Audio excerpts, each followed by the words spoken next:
কোনো প্রকার agar-agar gelatine বা ডিম ছাড়াই মাত্র ১০ মিনিটে তৈরি করব মিল্ক মালাই পুডিং। আসসালামু আলাইকুম everyone, welcome to Sadia মুন্নিস kitchen. Milk pudding বা মালাই পুডিং যেটাই বলেন না কেন, মন প্রাণ কলিজা ঠান্ডা করে দেওয়ার মতন একটা ডেজার্ট। পুডিংটা তৈরি করা অনেক বেশি সহজ, মাত্র ২ থেকে ৩টি উপকরণেই তৈরি করে নেওয়া যায়। অনেকেই আছেন পুডিংয়ের মধ্যে ডিম বা আগার-আগারের স্মেলটা পছন্দ করেন না, তাদের জন্য কিন্তু এই মিল্ক মালাই পুডিংটা একটা বেস্ট ডেজার্ট। আজকের এই পুডিংটা তৈরি করার জন্য প্রথমে একটা প্যানে আমি নিয়ে নিচ্ছি ৩ কাপ লিকুইড দুধ। এখানে আমি ফুল ক্রিম লিকুইড দুধটা নিয়েছি, মানে ফুল ফ্যাট যুক্ত, যে দুধটা থেকে আগে থেকে জাল করে কোনো রকমের ফ্যাট তুলে নেওয়া হয়নি।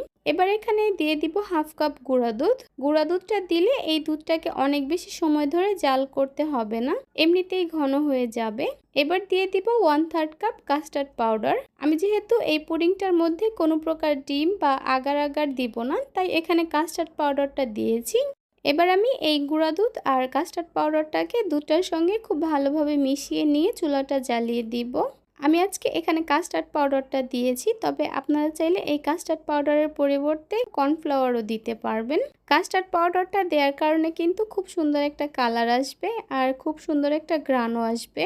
এই দুধটাকে কিন্তু অনবরত নাড়তে থাকতে হবে, কারণ এখানে গুঁড়া দুধ আর কাস্টার্ড পাউডার দেওয়ার পর মিশ্রণটা অনেক বেশি ঘন হওয়া শুরু করবে, তাই কোনোভাবেই নাড়াচাড়া বন্ধ করা যাবে না। নাড়াচাড়া বন্ধ করলে কিন্তু এই মিশ্রণটা প্যানের তলায় লেগে যেতে পারে, তাই অনবরত নাড়তে থাকতে হবে।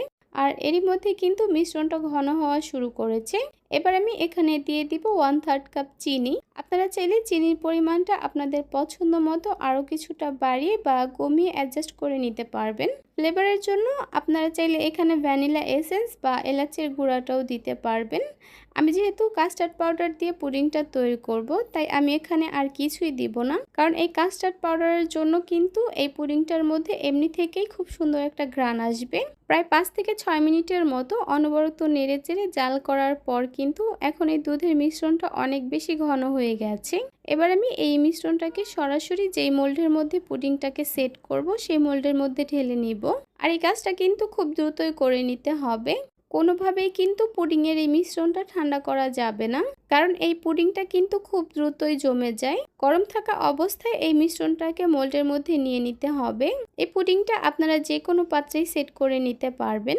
আমি একটু হালকাভাবে ট্যাপ করে নিচ্ছি, যেন ভিতরে কোনো এয়ার বাবলস হয়ে থাকলে বের হয়ে যায়। এরপর এই পাত্রটাকে আমি একটা সাইডে রেখে দিব ঠান্ডা হওয়ার জন্য। পুডিংটা সেট হয়ে যাওয়ার পর একটা নাইফ দিয়ে চারপাশ থেকে একটু ছাড়িয়ে নিচ্ছি।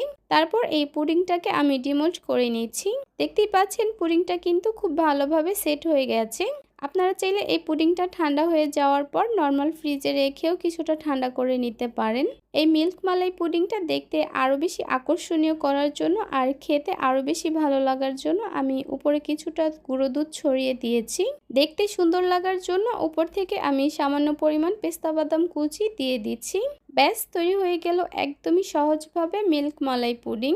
এই পুডিংটা যে কি পরিমাণ টেস্টি হয়েছে, আপনারা যদি একবার তৈরি করে না খান তাহলে বুঝতেই পারবেন না। মুখে দিলে এক নিমিষেই গলে যায়। এই পুডিংটা ফ্রিজের নর্মাল চেম্বারে কিছুটা ঠান্ডা করে খেতে যে কি পরিমাণ টেস্টি লাগে, সেটা আমি আপনাদেরকে বলে বোঝাতে পারবো না। আশা করছি আমার আজকের এই রেসিপিটি আপনাদের কাছে খুবই ভালো লেগেছে আর সহজও লেগেছে। তাহলে আজকে এ পর্যন্তই। সবাই অনেক বেশি ভালো থাকবেন, সুস্থ থাকবেন। আল্লাহ হাফেজ।